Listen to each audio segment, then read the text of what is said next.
됐으면 좋겠고. 오늘은 하나님께서 저녁에 인도하시는 하나님, 보통 이제 저녁은 레마의 말씀을 많이 선포를 해요. 하나님 주시는 것대로 선포합니다. 그래서 어떤 말씀을 주시는지 또 기대함으로 저도 섰는데, 인도하는 하나님이다. 인도한다. 나는 너희를 인도하길 원한다. 우리를 어디로 인도하길 원하실까요? 여러분, 하나님께서는. 예?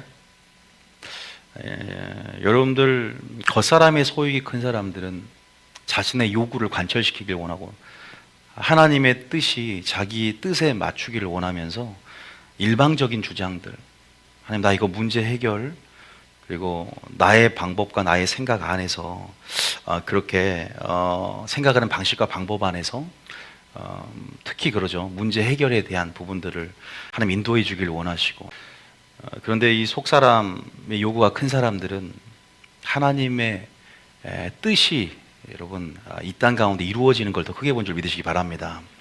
그래서 하나님께서 본질적으로 우리를 인도하실 때 우리를 어디로 인도하기를 원하십니까? 하나님의 뭐예요? 뜻으로 인도하기를 원하십니다. 믿습니까? 우리를 옳은 대로 인도하기를 원하세요. 우리 자신을 성령께서 어디로 인도하기를 원하세요? 진리로 인도하심을 받죠. 성령은 진리영이라.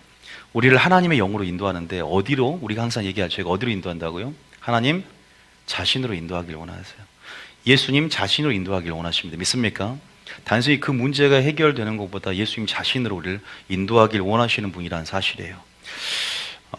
그 하나님의 섭리와 또 하나님께서 그렇게 우리 가운데 그러한 뜻을 가지고 있다는 걸 아는 게 참 중요합니다. 제가 몇 거절 우리가 전도서 한번 잠깐 보고 얘기를 좀 해드릴게요. 전도서 9장 11절, 12절 한번 잠깐 볼게요. 우리 하나님의 인도하심들에 대해서 의심을 품지 않고 또 실망하지 않고, 하나님 날 과연 인도하는가?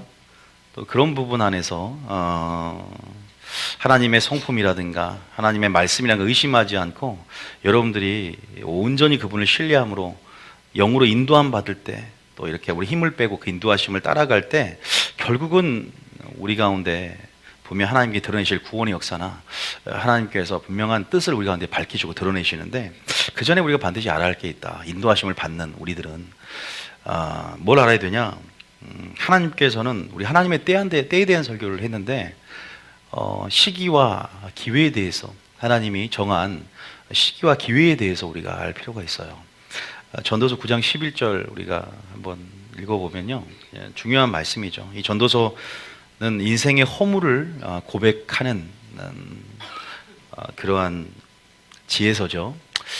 읽어볼까요? 11절에 한번 제가 한번 읽어볼게요. 이건 제가 읽으면서 짧으니까 얘기해 드릴게요. 내가 다시 해 아래서 보니 빠른 경주자들이라고 선착하는 것이 아니고, 용사들이라고 전쟁에 승리하는 것도 아니다. 지혜자들이라고 음식물 얻는 것도 아니고, 명철자들이라고 재물 얻는 것도 아니며, 지식인들이라고 은총을 입는 것이 아니다 라고 일단은 말을 하고 있습니다. 이것은 해 아래에서 우리의 모든 만사가 우리의 논리와 우리의 상식 범주 안에서만 이렇게 정연하게 이렇게 일어나는 게 아니잖아요. 그죠? 때로는 예기치 못하게 상식 밖으로 논리적이지 않게 일들이 갑자기 예기치 못하게 인생 가운데 재난이 닥치든지, 또 이렇게 굉장히 많은 변수들이 있다는 걸 우리가 볼 수가 있습니다. 그런 부분에서 삶의 불확실성, 이러한 부분에서 이 솔로몬은 인생이 허무하다는 거예요. 그러면서 결론을 밝히고 있습니다. 뭐냐고 있냐? 그 모든 것들이 주님의 계획 가운데 있다. 주님 안에 있는 정한 시기가 있다. 또 시기와 기회라는 단어를 우리가 이해하셔야 돼요. 하나님은 한 사람의 인생을 향한 완전한 계획을 갖고 있어요. 계획서가 있어요. 그것이 주의 책에 기록이 되어 있습니다. 여러분을 향한 인생의 계획들이, 여러분 형질이 여러분 만들어지기 전에도 하나님은 여러분을 향한 인생의 계획들이 주의 책이 기록이 되어 있습니다. 천국에 가보면요. 이따 그걸 알려드릴 텐데, 여기서 시기라는 것은 뭐냐? 거기다가 좀 말씀을 드리면, 시기라는 거 우리가 공부를 했는데, 시기가 뭐냐? 하나님께서 어떠한 일이나 또 어떠한 사건들 있지 않습니까? 그런 부분들이 발생하고 성취되는 것들이 지정된 어떤 때를 말한다. 그러니까 언제 일어날지, 어떤 일이든 사건이 일어날지 그 하나님의 정한 시기를 갖고 있어요. 시기가 있다는 거죠. 그래서 우리가 말씀이 이루어지는, 그러니까 사라가 말씀하신 시기가 되어 누가 태어났어요? 사라가 창세기 보면은 이삭이 태어나지 않습니까? 말씀하신 시기가 되었다. 그리고 요셉도 착고가 열리면서 여러분 언제 요셉이 총리가 됩니까? 말씀으로 연단되어지면서 말씀이 응할 때에 뭐요? 요셉이 총리가 됩니다. 우리가 시편에도 105편에도 나오고 창세기 20장에 나온 말이에요. 이 정한 시기가 있다는 거예요. 분명한 것은 그러한 하나님의 어떠한 절대 주권, 하나님이 가지고 있는 어떤 자신의 삶이 하나님의 완전한 주권과 지혜와 계획 가운데 놓여 있다는 것을 분명히 말하는 거예요. 그러니까 우리가 보세요. 여기 다시 한번 읽어보세요. 다시 한번 이건 5가지의 예증을 들면서 빠른 경주자라고 먼저 도착하는 게 아니라는 거예요. 여러분들 이런 걸 보면서 허무하다는 생각 안 듭니까? 공부를 많이 했는데 꼴등해서 시험을 예를 들어서 여러 가지 예화가 있겠죠. 그런 부분에 솔로몬이 해 아래에서 이런 이치들을 보면서 결론이 뭔가에 대해서 우리는 완전하신 주님의 주권 가운데 완전하신 주님의 그 계획과 지혜와 섭리 안에 우리는 뭐한다? 하나님을 경외하고 굴복해야 된다는 걸 강조하고 있어요. 자, 다시 한번 11절 읽어봅니다. 자, 읽어볼까요? 자, 시작. 내가 다시 해 아래에서 보니 빠른 경제자들이라고 선착하는 것이 아니며 용사들이라고 전쟁에 승리하는 것이 아니며 지혜자들이라고 음식물을 더 얻는 것도 아니며 명철자들이라고 재물을 얻는 것도 아니며 지식인들이라고 은총을 입는 것이 아니니 이는 시기와 기회는 그들 모두에게 임함이니라. 우리의 성공과 실패가 우리가 바라는 대로 정말 말 그대로 상식 범주 안에서 이해 가능한 논리 범주 안에서 일어나는 게 아니라는 삶의 불확실성에 대한 그런 부분에서 허무함을 이제 노래하고 있잖아요. 다시 말해서 행복은 누구 안에 있습니까? 주님 안에 있고 우리는 그 주님의 완전하신 계획들, 우리를 향해 갖고 있는 그 완전하신 정한 시기, 하나님은 다 알고 계신단 말이에요. 예정 가운데 우리가 그런 부분 안에서 우리는 이러한 변수들은 뭘 말하냐? 자, 이거 변수들이라고 하죠. 이런 변수들은 좋게 말하면 하나님의 합력하에 뭘 이룬다? 선을 이루는 거예요. 합력하에 선을 이룹니다. 반드시 내 뜻대로 반드시 그렇게 되어지는 부분들은 아니란 말이에요. 그런 부분에서 우리의 행복은 주님의 주권 가운데 있다. 다시 말해 우리의 삶의 모든 일생의 여정들은 여러분 주님 안에 있기 때문에 우리는 주님을 끝까지 신뢰하고 주님의 온전하신 계획을 바라보며 여러분 우리 뜻보다 더 높은 하나님의 계획을 바라보며 끝까지 주님을 신뢰하고 경외하는 그것이 사람의 본분인 줄 믿으시기 바랍니다. 결론은 그거예요. 정한 시기에 있다는 게 참 재미있죠. 여러분 그런 말 처음 들어봤습니까? 그게 나온 말이 있습니다. 기회라는 것은 우연이라는 표현으로 되어 있는데 어떤 뜻밖의 재난이라든가 뜻밖의 이러한 우연, 이러한 뜻밖의 덕과 같은 그러한 사건 사고들을 얘기하는 거예요. 그러니까 그 밑절에 보면은 또 이런 구절이 있어요. 자, 그 밑절에 자 12절을 볼까요? 자, 시작. 분명히 사람은 자기의 시기도 알지 못하나니 물고기들이 재난의 그물에 걸리고 새들이 올무에 걸린 같이 인생들도 재난의 날이 그들에게 호련히 임하면 거기에 걸리느니라. 그죠?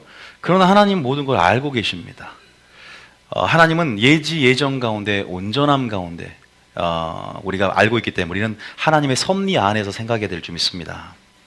하나님의 때를 안다는 거 굉장히 중요해요. 하나님을 안다는 건 하나님의 때를 알고 하나님의 뜻을 알고 하나님의 섭리를 알고 하나님의 어떻게 일을 계획하시는 그 경륜을 깨달으셔야 됩니다. 그것을 이제 하나님의 깊은 것도 통달하는 성령을 통해서 또 하나님을 경험함을 통해서 우리가 온전히 그분을 알게 되는 것이죠. 하나님 어떤 분이신지, 인생을 향한 하나님의 요구라든지 하나님께서 우리 인생을 향한 그런 계획들, 이런 부분들을 나누기를 원하시는 분인 줄 믿으시기 바랍니다. 우리 인도하시는 데 있어서 결국 우리를 인도해 가는데 결국 우리를 어디로 인도하냐면 결국 가나안 땅으로 인도하는 거잖아요. 결국 우리를 영원한 길로 인도하시는 분이세요. 물론 그 전에 예수님 자신으로 인도하면서 이렇게 우리를 가나안 땅 인도하기 전에 예수님 자신이 인도하시는 분이긴 하지만 어쨌든 그런 인도함의 여정을 따르면서 우리는 알 수 없는 일이 참 많지 않습니까? 그죠? 항상 그분은 선하다고 하는데 그분은 인자하시다고 하는데 왜 이러한 일들이 일어나는가? 왜 이러한 이렇게만 하면 이렇게 된 줄 알았더니 왜 이러한 허무한 일들이 일어나는가? 우리 뜻보다 더 높으신 하나님의 계획, 믿습니까? 그런 부분에서 그러나 우리 인생을 향한 완전한 계획을 갖고 있다. 요셉은 끝까지 신뢰했기 때문에 결국 하나님의 말씀이 응하여서 총리가 되었고 결국 한 말씀한 시기가 될 때 사라가 이제 누굴 낳냐? 누굴 낳아요? 이삭을 낳았다는 거예요. 이 말씀 아시죠? 말씀한 시기가 돼요. 모르는 사람이 있으니까 또 창세기 26장 1절. 이게 표정을 좋게 지으세요. 모르니까. 표정을 모르는 표현이 좀 나는 계속 할 테니까. 26장이 아니라 몇 장이죠? 22장인가? 자, 갑자기 24장 1절? 아니에요. 21장 2절. 자, 21장이죠. 사라장이죠. 21장 21장 1절부터 보세요. 자, 이게 다 했던 거예요. 자, 읽어봅니다. 시작. 사라가 임신하고 하나님이 1절, 죄송합니다. 1절부터 한번 읽어볼까요? 시작. 여호와께서 말씀하신 대로 사라를 돌보셨고 여호와께서 말씀하신 대로 사라에게 행하셨으므로 사라가 임신하고 하나님의 말씀하신 시기가 되어 노년에 아브라함에게 아들을 낳으니. 그죠? 말씀하신 시기가 있다는 거예요. 하나님께서 말씀한 시기가 됐다. 다 어떤 계획이 있어요. 자, 또 한번 시편 105편에 요셉 얘기도 우리가 뭐 알지만 또 봐요. 시편 105편에 몇 절입니까? 시편 105편에 시편을 보면요 굉장히 많은 보화가 있어요. 시편은 구약인데 예언적인 계시가 있어요. 신령한 노래이기 때문에. 그래서 신약의 메시지를 담고 있고 굉장히 종말의 때 미래적 안에서 어떻게 보면 종말론적인 어떤 놀라운 비밀도 시편에 감춰져 있어요. 시편은 말 그대로 다이아몬드입니다. 시편을 읽으면 굉장히 사람 계시적으로 바뀌어요. 엄청난 겁니다. 다윗이 시편을 많이 쓰잖아요. 여러분 예언적인 사람, 계시적인 사람이에요. 시편 안에 굉장히 많은 비밀들이 감춰져 있어요. 자, 시편 105편에 몇 절이라고요? 17절. 자, 17절 한번 읽어봅니다. 자, 그 결론을 미리 말하기 전에 17절부터 한번 읽어볼까요? 17절부터 시작.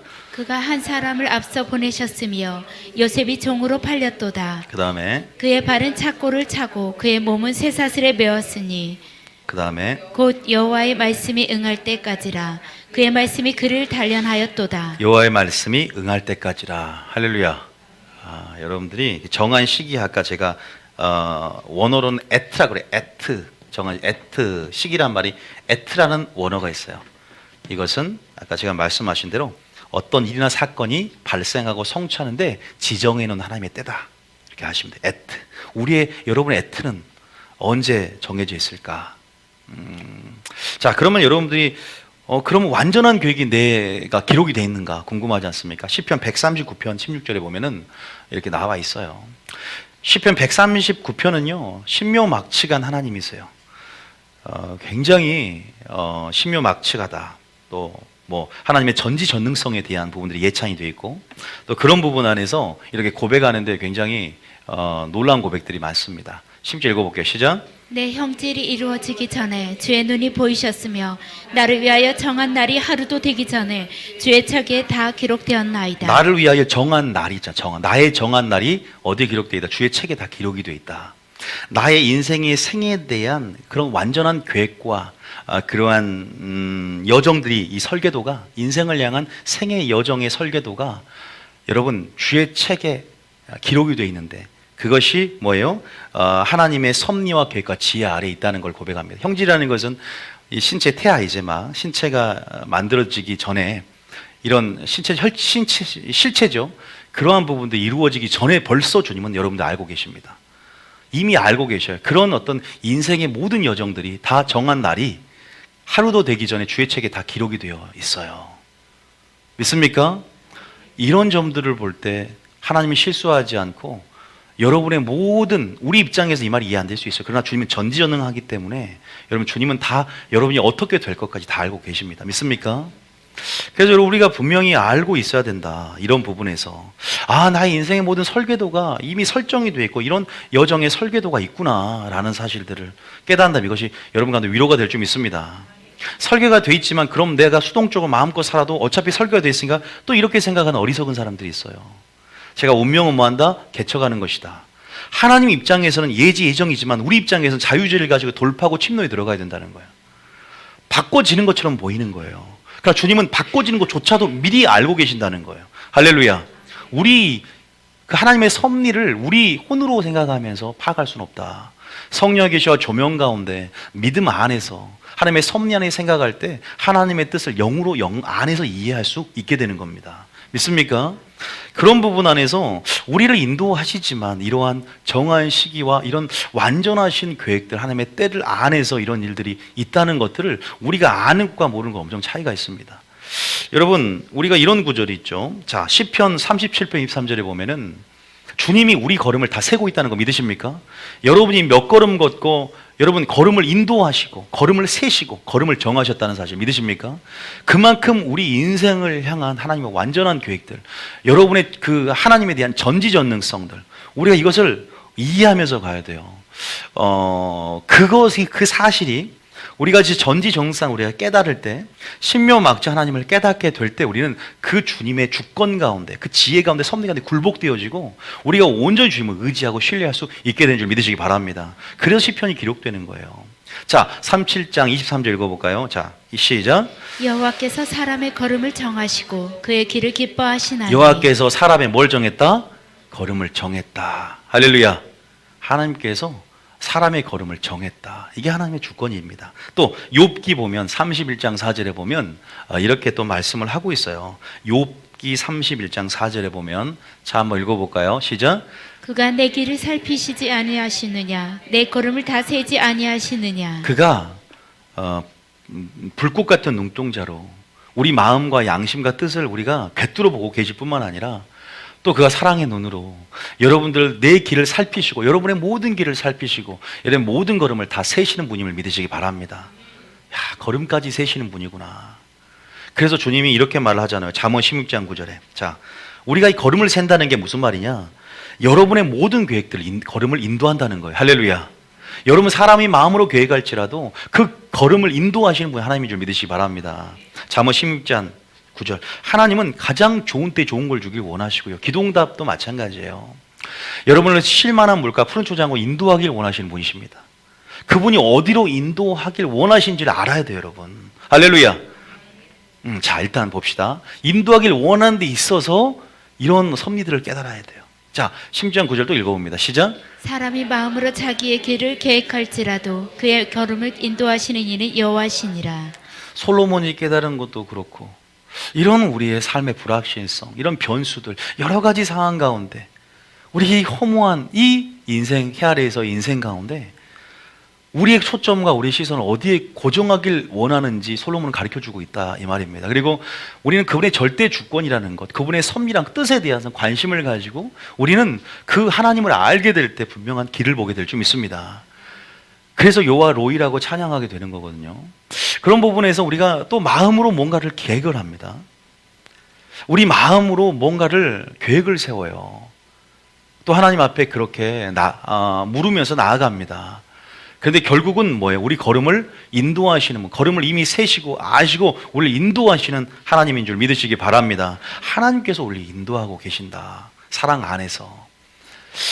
그런 부분들을 우리가 확실하게 알아야 되겠죠. 한 번만 더 볼게요. 잠언 3장 6절 한번. 이 말씀도 약간 계속 묵상하면 생각나게 하시더라고요. 잠언 3장 6절에 또 이런 말씀이 있습니다. 또 잠언 3장 6절. 우리를 분명히 걸음을 인도하시고 길을 지도하시는데 또 우리는 뭐 해야 되냐? 가만히 있으면 안 되죠. 마음으로도 최선을 다해서 또 생각해보고 또 하나님의 뜻이 무엇인지를 분별하고 이해해보면서 나아가보되 가장 중요한 것은 범사에 누구를 인정하는 거예요? 주님을 인정하는 것인 줄 믿으시기 바랍니다. 하나님을 인정한다는 것, 하나님을 알고 하나님을 인정한다는, 그리하면 우리의 걸음과 우리 걸음을 인도하시고 우리의 길을 뭐한다? 지도하실 줄 믿으시기 바랍니다. 고린도 10장 31절에 너희가 무엇을 먹든지 마시는지 무엇을 하든지 하나님의 영광을 위해서 하시길 축복합니다.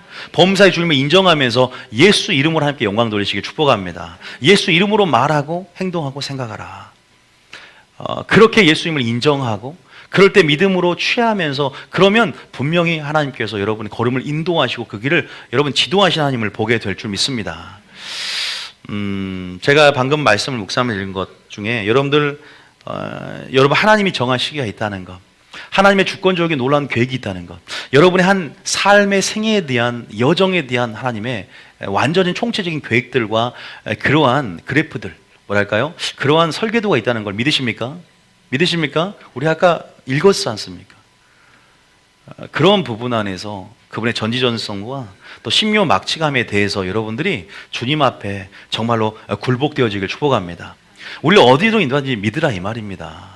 우리를 어디로 인도하든지 신뢰함으로 그분 앞에 힘을 빼고 그분의 인도하심을 따라가야 될 줄 믿으시기 바랍니다. 따라가야 돼요. 우리 역할들은 그분을 그냥 인정하면서 그분이 인도하신 대로 하나님의 영으로 인도하심을 받을 때 우리가 온전하게 그분이 우리를 향한 놀라운 완전한 계획들을 열어주길 원하시고 가장 좋은 때에 좋은 뜻을 나타내시고 좋은 것도 우리에게 줄 줄 믿습니다. 그것이 저는 우리를 영원한 길로 인도하는 것이 아닌가. 결국 우리 입장에서 우리 행복을 위해서 그분이 우리를 영원한 길로 우리를 결국 인도하는 게 궁극적인 목표가 아닌가, 천국이 아닌가. 그래서 시편 아까 139편 읽었는데 제일 마지막에 이 다윗의 고백 가운데 이렇게 말을 하거든요. 마지막 절에 보면 시편 139편 몇 절인가요? 제일 마지막 절 봐보세요. 시편 139편 제일 마지막 23절 24절 한번 읽어보면요, 이렇게 마지막 결론이 이렇게 맺고 있어요. 자, 23절 읽어볼까요? 시작. 하나님이여 나를 살피사 내 마음을 아시며 나를 시험하사 내 뜻을 아옵소서. 하나님 나를 살펴주세요. 내 마음을 아시며 나를 시험하사 내 뜻을 아옵소서. 나의 마음과 나의 뜻, 나의 양심을 단련해달라 이 말이에요. 왜? 무슨 말이냐? 이게 무슨 말일까? 그러면 24절 읽어볼까요? 결국 하나님께서 이러한 전지전능성을 갖고 있고 하나님께서 이렇게 이런 하나님 완전한 지혜와 섭리 안에서 우리를 인도하고 계시고 또 우리 구속사를 주관하고 계시는데 여기서 이렇게 고백을 마지막으로 내게 무슨 악한 행위가 있나 한번 보시고 나를 어디로 인도해 달라고요? 영원한 길로 인도해 달라고 이렇게 고백하며 마칩니다. 여러분들이 문제는 해결받아도 여러분 지옥 가는 하나님 원하지 않습니다. 믿습니까? 여러분들이 다 가나안 땅으로 인도함 받기를 원하세요. 많은 사람들이 범사의 주님을 인정하지 않았기 때문에 그 걸음이 멈춰버렸잖아요. 광야에서. 가나안 땅으로 가야 되지만 순종하지 않았기 때문에, 범사의 주님을 인정하지 않았다는 것은 순종하지 않았기 때문에 걸음 안에서 이제 그 걸음의 수요가 끝나버렸는데요. 결국은 가장 중요한 것은 종국적이고 궁극적으로는 여러분들이 천국으로 가는 겁니다. 믿습니까? 영원한 길로 인도하는 거예요. 하나님의 완전한 계획은 애굽 땅에서 인도해냈고 결국은 가나안 땅 인도하는 것이라는 것을 알되 그 전에 먼저 어디로 인도하길 원하세요? 하나님은 가나안 땅 이전에 바로 신의 산입니다. 바로 예수님 자신을 얘기하는 거예요. 바로 하나님의 뜻으로 인도하길 원하십니다. 하나님 자신으로 인도하기를 원하십니다. 믿습니까? 신의 산으로 인도했다는 것은 율법을 주잖아요. 하나님이 함께 행하기를 원하시는 거고 하나님 자신과 예수님 자신으로 인도하기를. 그런데 예수님은 뭐예요? 가나안 땅 가기 전에 먼저 내게 와서 내게 배우라. 성령을 주신 것도 성령을 통해 진리의 영이라 그를 우리를 어디로 진리로 인도한다 그러잖아요. 진리신 예수님으로 인도한다는 거죠. 여러분 단순히 겉사람의 소욕처럼 어떤 나의 어떠한 문제 해결 방법, 어떤 장소, 영역 이런 차원이 아니라는 거죠. 물론 그것도 인도함으로 하나님을 영광을 올려드리고 그렇게 고백하길 원하시지만 결국 이 모든 것 가운데 우리를 어디로 인도하기 원한다? 영원한 길로 우리도 이런 속사람의 고백같이 올려드려야 되지만 결국 뭐예요? 영원한 길로 인도하기 위해서 23절에 마음과 양심과 뜻을 단련하고 살펴달라고 기도하는 거예요. 그것은 예수님께 인도해달라는 거예요. 단순히 영원한 길이 아니라 먼저 내가 회개할 것이 있는가, 하나님 나를 다루어 달라고, 나의 악한 행위나 나를 다루어 달라고, 그리고 결국 하나님이 원하시는 내 영혼의 구원, 믿음의 결국 그렇게 내 속사람의 요구대로 내가 가나안 땅 들어가기를 원하고 내가 정말 영원한 길, 좁은 문 좁은 길이지만 그 생명의 문을 들어가기 위해서 내가 좁은 길이지만 내가 예수님이 가신 길, 예수님 자신을 인도해서 예수님을 따라가면서 영원한 길로 가기를 원한다. 그래서 23절에 그냥 영원한 길이 아니라 먼저는 내 마음과 양심과 뜻을 살펴달라고, 악한 행위가 있나 나를 살펴달라고 주의 말씀을 통해서. 그러니까 결국은 어디로 인도해? 말씀으로 인도한다는 거예요. 우리를 진리로 인도한다는 거예요. 믿습니까? 거기로 인도되어져야 영원한 길로 인도되어지는 겁니다. 우리가 이 구속사의 이 애굽에서 나오는 프레임들을 살펴보면 많은 그 안에서 이 구속사 안에서 하나님의 경륜들과 뜻과 섭리를 살펴볼 수 있다. 여기서 보면은 그래서 여기서 하나님은 나를 살피사 내 마음을 아시며, 우리가 이런 고백이 있지 않습니까? 사마 7장 14절. 자, 똑같은 고백이에요. 이거하고 이제 동일한 고백인데요. 자, 이렇게 말해요. 제가 기도할 때 시편 139편 이 마지막 절하고 이 고백을 항상 올려드리는 게 있어요. 7장 14절 읽어봅니다. 자, 시작. 나는 그에게 아버지가 되고 그는 내게 아들이 되리니 그가 만일 죄를 범하면 내가 사람의 매와 인생의 채찍으로 징계하려니와. 나를 영원한 길로 인도하기 전에 진리로 인도해 주세요. 진리의 말씀 그 기준으로 인도해 주세요. 하나님의 뜻으로 인도해 주세요. 나를 신의 산에 인도해 주세요. 이 말이에요. 온전히 신의 산에 인도함 받고 주님을 만났으면 광야의 여정이 그러지 않아요. 가나안 땅으로 바로 들이지 않았다는 것을 기억하십시오. 주님, 내가 죄를 범하면 사람의 매와 인생의 채찍으로 징계해 주십시오. 악한 행위의 나를 살펴달라고 하나님 앞에 똑같은 고백이에요. 다윗의 똑같은 고백. 그러면서 15절에 뭐라고 하냐, 중요한 것은 은총을 빼앗아 가지 말라고. 영원한 길로 인도함 받지 못하는 것이 결국 영혼의 사망 아닙니까?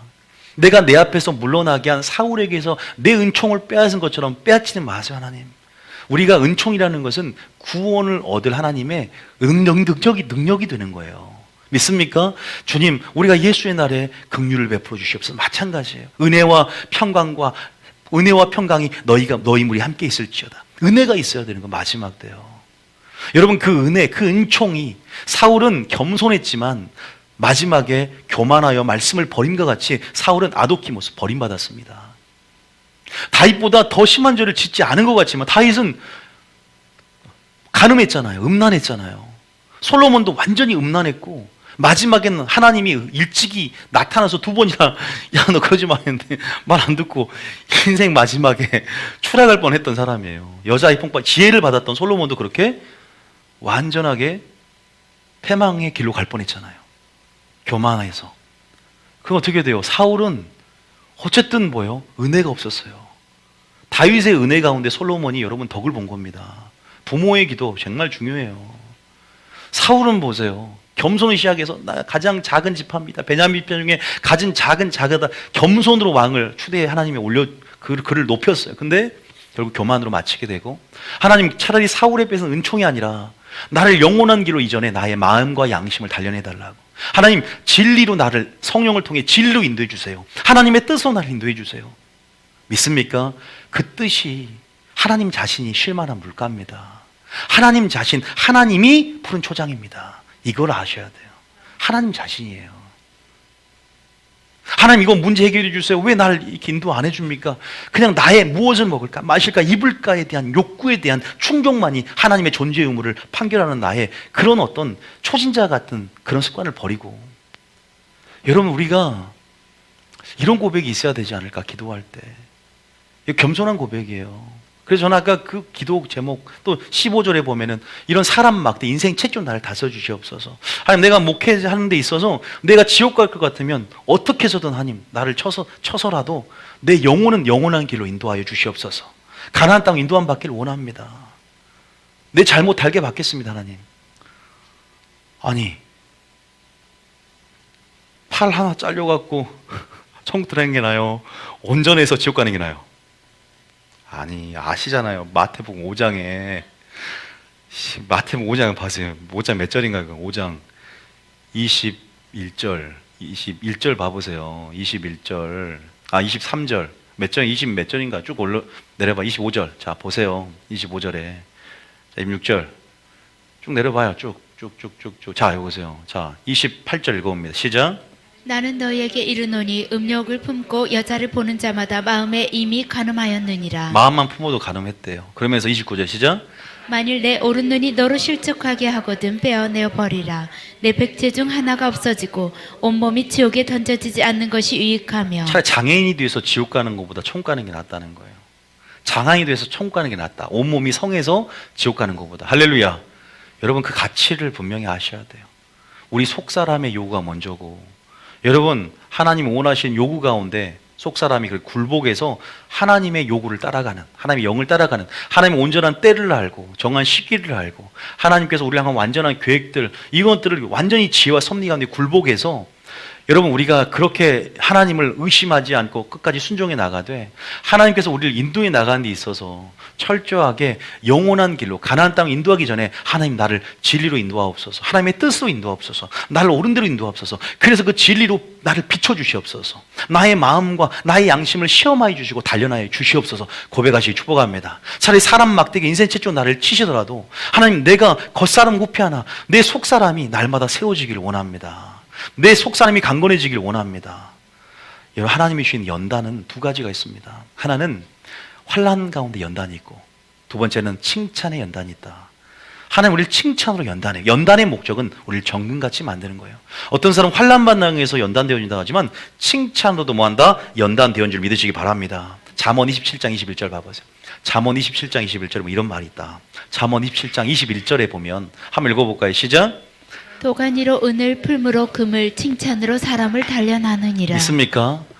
하나님께서 우리를 가운데 이렇게 연단하시고 단련하시고 결국은 정말 우리의 속사람이 강건해지고 우리가 정말로 정 같은 믿음이 되어서 하나님 나라에 들어가 합당한 자격을 갖추고 또 이렇게 우리가 주님 나라에 들어갈 구원함이 있어서 넉넉함들이 우리 안에 들어와서 정말 그렇게 믿음의 결국 영혼의 구원함까지 이르기를 원하는, 침륜되지 않고 침체되지 않고 그렇게 이르기를 원하는 것이 하나님의 가장 큰 뜻임을 믿으시기 바랍니다.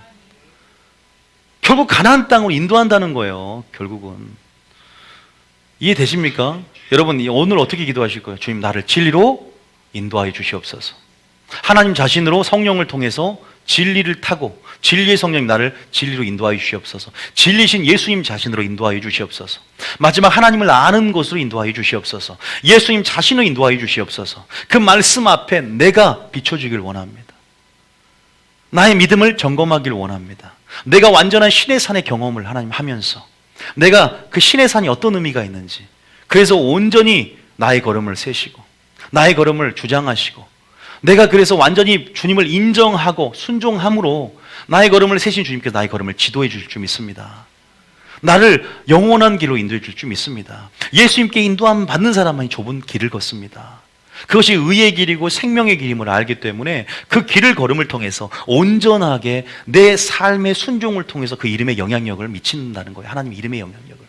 내가 온전히 순종하면 내 아버지가 이름이 성호가 높여지는 거고, 그래서 온전히 내 삶이 이제는 가나안 땅도 있지만 영원한 길도 있지만 이제 주님 주시는 그 길 안에서의 생명을 느끼고 영생을 맛보면서 정말 우리를 영원한 길로 인도하시는 그 하나님의 여정 가운데 신뢰를 갖고 넉넉함으로 우리가 그 길을 따라갈 수 있게 된 줄 믿으시기 바랍니다. 좁은 길도 거뜬하게 간다는 거예요. 주님이 어디로 우리를 인도해야 될까? 바로 성령을 통해서, 성령을 부어준 목적이 바로 우리를 진리로 예수님께 인도한다는 것임을 믿으시기 축복합니다. 믿습니까? 그래서 다윗은 아까 그러한 고백으로 일관된 거예요. 사람 막대기와 인생 채찍으로 나를 쳐주시옵소서. 그러면서 뭐라고 고백하냐? 시편 26편 1절입니다. 시편 26편 1절에 다윗의 고백이죠. 자, 시편 26편 1절에 보면 이렇게 말하고 있습니다. 시편 26편 1절 읽어볼까요? 시작. 내가 나의 완전함에 행하여 싸우며 흔들리지 아니하고 여호와를 의지하여 싸우니 여호와여 나를 판단하소서. 다윗은 아까 그러한 심연막측한 하나님 139편에 나를 영원한 길로 인도하소서 전에 내게 무슨 악한 행위가 있는가를 살펴주시고 그 윗절에 보니까 나의 뜻과 나의 마음을 시험하여 주시옵소서. 똑같은 말이 나오죠. 여호와의 나를 판단해 주십시오. 우선순위 확실히 어디를 경유해야 될지 아는 거예요. 가나안 땅 이전에. 자, 2절입니다. 자, 시작. 여호와여 나를 살피시고 시험하사 내 뜻과 내 양심을 단련하소서. 할렐루야. 나를 살피시고 시험하사 내 뜻과 내 양심을 단련하여 주시옵소서. 진리가 아니면, 진리를 구하면서 나가는 자가 아니면 이런 고백을 할 수 없습니다. 하나님 우리를 어디로 인도한지에 대해서 우리가 초신자가 아니라면, 우리가 더 성숙되어지고 하나님을 알기 원한다면, 여러분 우리가 주님 인도하는 여정 가운데 원망하지 않길 축복합니다. 하나님은 가장 좋은 때 주길 원하세요. 완전한 계획을 갖고 계신 분이고 분명한 정한 시기를 갖고 계신 분입니다. 우리는 말씀하신 시기가 되고 말씀에 응할 때까지 믿음과 영적으로 반응을 선택했던 요셉의 삶처럼 결국은 때가 되면 요셉을 높였고, 결국은 요셉이 원했던 것들을 한번 생각해 보세요. 요셉은 하나님 자신을 인도함 받기를 원했다는 거죠. 하나님 자신 안으로 인도함 받기를 원했다는 거예요. 단순히 내가 왕이 되고 겉사람의 소욕처럼 단순히 높아진다기보다 진리로 날마다 인도함 받기를 원하고 하나님을 경외했기 때문에 진리 안에서 그렇게 원망하지 않고 그렇게 주님 안에서 예배자로 살아감을 통해 하나님의 때가 되어 높였다는 것을 기억하시길 축복합니다. 주님이 그를 영원한 길로 당연히 인도하겠죠. 우리 삶 가운데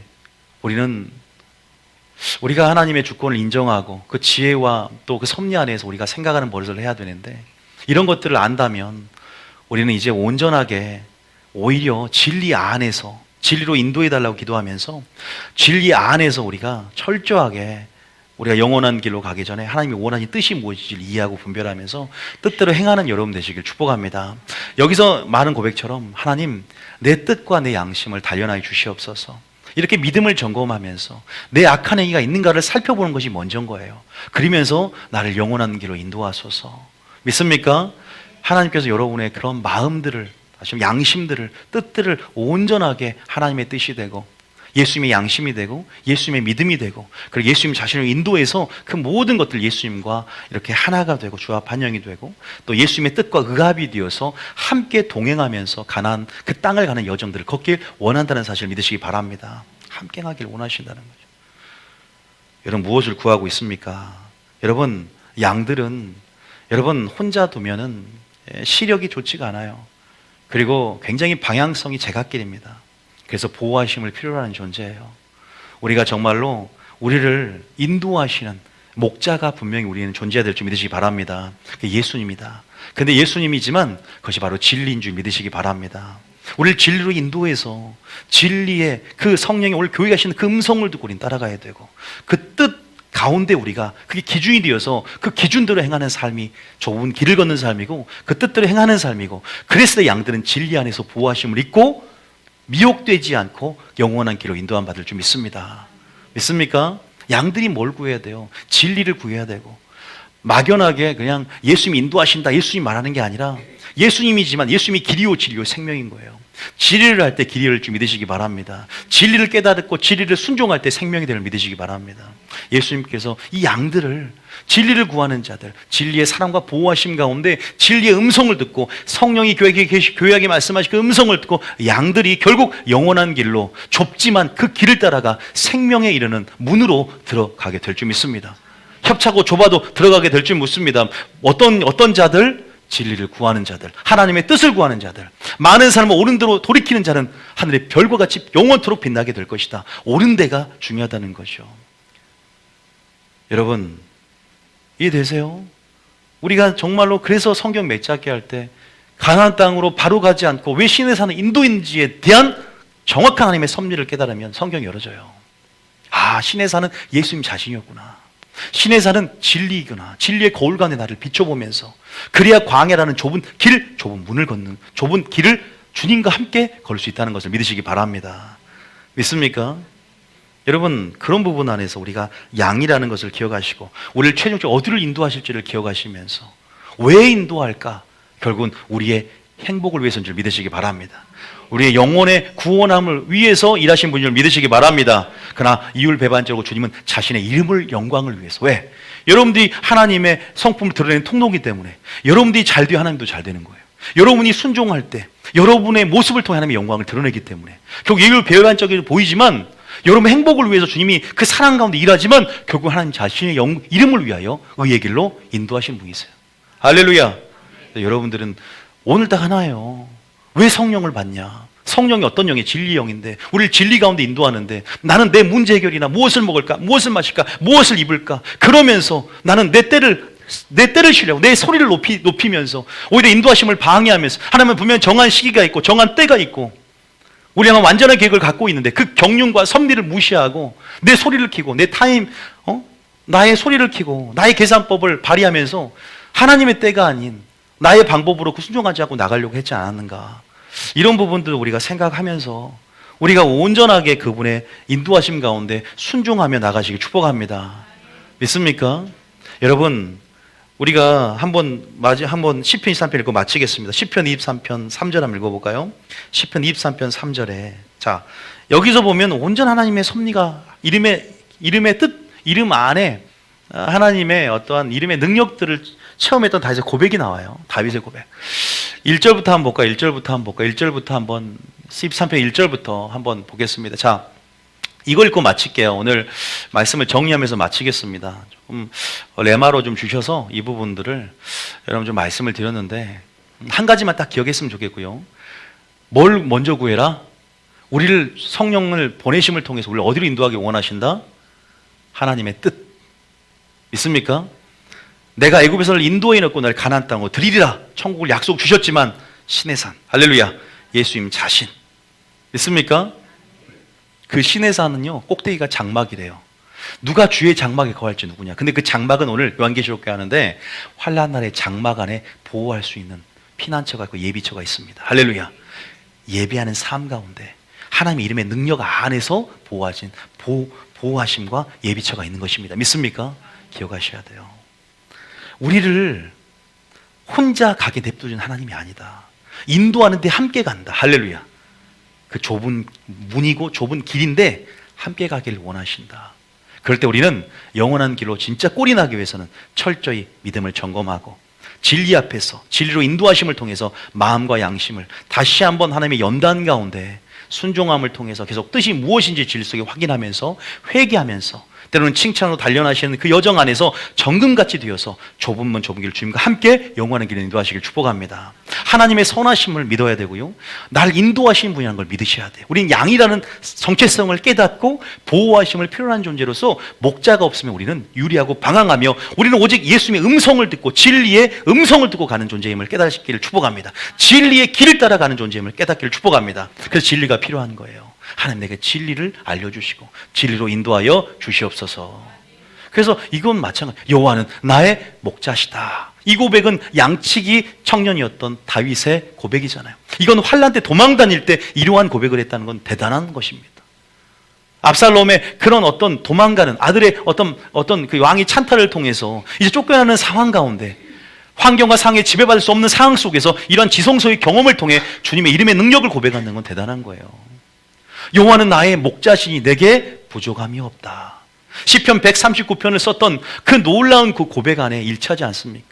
신묘 막치가시고 무소부지하시고 전지전능한 그분의 주권과 지혜와 그분의 섭리 앞에 우리가 형질이 나기도 전부터 우리를 향한 완전한 한 생의 완전한 구속의 계획을 갖고 계시고 한 주의 책에 기록이 되어 있는 그분은 선하시고 그분은 실수하지 않으시고 그분은 변하지 않으시고 믿습니까?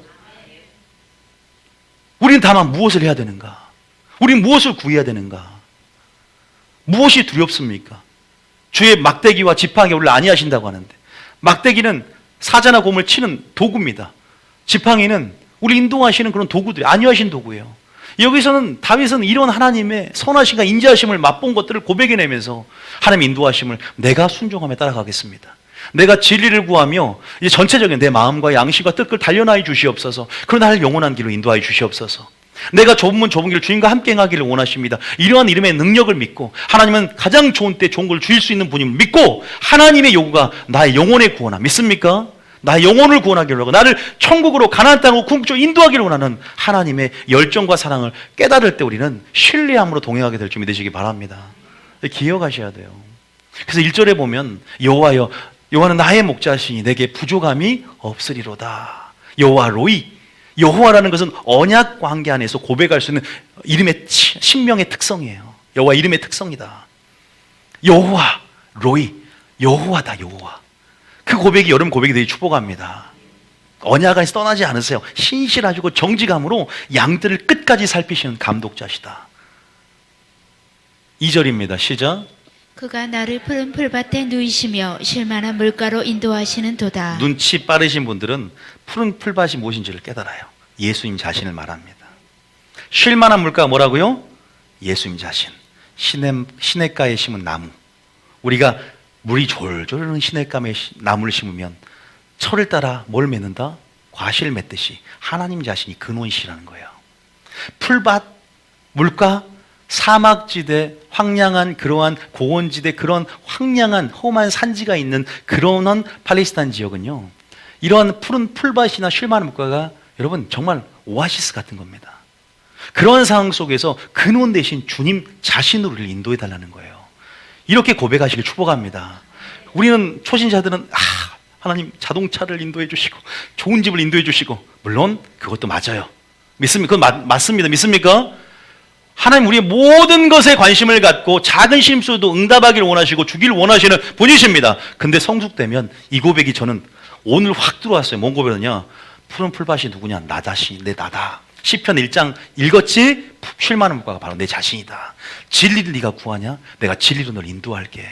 진리가 있으면 네 자신을 회개하고 열매 맺을 수 있게 만들고, 진리가 있으면 진리가 길이 될 것이고, 진리가 있으면 네가 유혹당하지 않을 거야. 진리의 사랑 안에서 바로 왜 내가 신의 산을 인도했냐? 신의 산을 인도해서 하나님을 경험하고 우리 함께하고 싶은 주님의 열정을 확인하고, 우리가 그런 신의 산의 경험을 통해서 결국 광야에 온전한 내 말을 들음을 통해서 광야 여정과 승리할 수 있는데, 물론 이스라엘 백성은 실패했죠. 그래야 우리 영원한 길로 우리를 인도한 줄 믿으시기 바랍니다. 기억하셔야 돼요. 그러면서 3절에 뭐예요? 3절에 우리 영혼을 먼저 생각하시는, 영혼을 뭘 소생시키신다. 뭘 위해서? 이율 배반적이지만 우리 행복을 위해서 일하지만 우리가 순종함으로 그분의 이름에 영향력을 미친다는 거죠. 그분의 이름을 역되게 하느냐, 그분의 성을 높이는 삶은 우리의 순종의 삶이다. 왜? 그분의 이름을 땅에 뒀기 때문에 그래요. 그분의 이름을 땅에 뒀다. 그래서 그분의 이름을 땅에 뒀다는 게 무슨 말이냐? 무슨 말이에요? 그분의 이름을 성전에 뒀다 그랬다. 언약궤라 그랬고 성전이라 그랬고. 그 말은 무슨 말이냐? 이름이 거룩하게 여김을 받는다는 것은 내가 순종의 삶을 삶으로 그분의 이름을 높이는 삶입니다. 연결 불가분의 관계다. 우리의 삶과 그분의 이름은 불가분의 관계다. 우리는 그분의 이름으로 일컫는 백성이기 때문이에요. 할렐루야. 그래서 우리를 의의 길로 인도하시는 거예요. 바로 의의 길은 진리, 복음에는 하나님의 의가 나타나 진리로 인도하는 거예요. 믿습니까? 뭘 구합니까? 하나님 자신을 구한다는 게 어떤 의미인지 알아야 돼요. 마지막 때 진리 안에 사랑을 받고 진리 안에 보호하심을 받고 진리의 기준대로 회개할 수 있다는 것은 은혜인 줄 믿으시기 바랍니다. 그래서 결국은 우리 이제 종말론적인 상황까지 가는 거예요. 이것이 마지막 환란 시대까지 가는 거예요. 4절은 이런 진리는 그런 속성 어느 시대나 적용할 수 있다. 4절 읽어볼까요? 4절의 시작. 내가 사망의 음침한 골짜기로 다닐지라도 해를 두려워하지 않을 것은 주께서 나와 함께 하심이라. 할렐루야. 환란이 아무리 클지라도 할렐루야, 주님의 지팡이와 막대기가 여러분을 안위하게 될 줄 믿습니다. 여호와 니시, 여호와 준비 이래 모든 여호와 이름을 언약 백성들이 경험하게 될 거예요. 환란 때라도. 할렐루야. 여러분 그분을 신뢰하십니까? 그분을 신뢰하셔야 돼요. 그분을 인도하심 한 가운데 그분을 신뢰함으로 우리 입장에서 뭐하라? 범사의 주님을 인정하고 진리를 구하면서, 믿습니까? 우리가 그분 말씀에 순종하고 그분을 경외함으로 나가시길 축복합니다. 완전한 섭리와 계획 가운데 솔로몬이 말한 것처럼 완전히 굴복해라. 너희의 지혜도 얼마나 유익이 있지만 위로부터 하는 지혜를 구해라, 이 말이에요. 그 본문 안에서 삶의 불확실성 가운데 허무하다 말만 하지 말고 불확실한 삶, 이 모든 것이 주님의 주권 가운데 있다는 거예요. 주님의 계획 가운데 놓여 있다는 겁니다. 시기와 우연이 있다는 거예요. 무엇을 바라보냐? 주님을 봐야죠. 주님을 봐야 해결책이 있는 줄 믿으시기 바랍니다. 나는 그거 깜짝 놀랐어요. 내 인생을 향한 완전한 계획들. 그러나 운명은 개척된다. 분명히 기억하세요. 제가 하나님은 알고 계시지만 우리는 지금 하나님의 뜻대로 회개하고 돌이킴을 통해서 완전한 이제 하나님의 왜 인격적이니까 그렇게 해서 우리가 온전한 하나님의 뜻으로 들어가게 될 줄 믿으시기 바랍니다. 이제 여호와 니시에 대한 내용인데 한번 봅시다. 쭉 읽어볼게요. 자, 지팡이와 막대는 절대 여러분 떠나지 않습니다. 안위합니다. 5절까지. 자, 시작. 주께서 내 원수의 목전에서 내게 상을 차려주시고 기름을 내 머리에 부으셨으니 내 잔이 넘치나이다. 잔은 여러분의 기업이 되고 상급이 될 텐데 여러분 잔이 넘치게 될 줄 믿습니다. 기름을 내 머리에 부어주시고, 유목민들은 손님들이 왔을 때 정말로 기름을 바르고 정말로 그렇게 잔이 넘치도록 이제 축하해주고 축복해주는 그런 장면에서 정말 예수님께서 여호와 니시 하나님을 보여주고 환란을 이길 수 있는 믿음을 가진 자들 가운데 하나님은 그렇게 칭찬과 영광과 존귀 상급을 주실 줄 믿으시기 바랍니다. 니시죠. 6절까지 있나요 이게? 6절에 시작. 내 평생의 선하심과 인자하심이 반드시 나를 따르리니 내가 여호와의 집에 영원히 살리로다. 여호와의 집에 영원히, 보세요. 결국 영원한 길로 나를 인도해 주는 것은 내가 뭘 구하냐? 여호와 집에 살겠다는 겁니다. 할렐루야. 여호와의 집이 어떤 집인데? 항상 진리의 말씀, 언약궤가 있는 하나님의 성전에서 여호와의 아름다움을 앙망하며 살아가는 신의 산의 경험인 거예요. 임재와 영광의 그 진리의 산 꼭대기의 경험, 임재와 영광 가운데 지성소의 경험, 친밀함의 방의 경험, 주님 자신으로 성령을 인도함을 통해서 하나님 경외함을 즐거움으로 삼고 그렇게 그분의 음성을 듣고 그분과 교제를 향한 갈망 가운데 머무를 때 우리는 함께 행함으로 그 좁은 길을 능히 걷게 될 줄 믿으시기 바랍니다. 주님과 뜻이 하나가 됨으로 동행하게 될 줄 믿습니다. 결코 양들이 이탈하지 않게 될 줄 믿습니다. 진리 안에서 진리의 길을 따라 양들은 영원한 길로 들어가게 됩니다. 물론 영원한 길을 들어가는 데 있어서 반드시 기억하십시오. 진리가 어떤 역할을 하는가. 가장 중요한 믿음을 점검하면서 나의 뜻과 양심을 단련해 주시고 가장 정금으로 만들어주시며 영혼을 소생시키는 그분의 이름을 위하여 일하시는 그분의 섭리를 깨닫고 우리는 먼저 예배자가 되어야 되길, 진리 안에서 진리에선 예배자가 되시기를 축복합니다. 가나안 땅에 들어가기 전에 먼저 신의 산의 경험을 통해서 무엇을 구할까를 생각하시면서 마지막 주님 자신을 구하고 진리를 구하는 여러분 되시길 축복합니다. 주님 자신이 진리인 줄 믿으시기 바랍니다. 그래서 이 고백이 이제 여러분의 고백이 되셔야 돼요. 그래서 우리가 시간 찬양하면서 우리가 기도할게요. 자,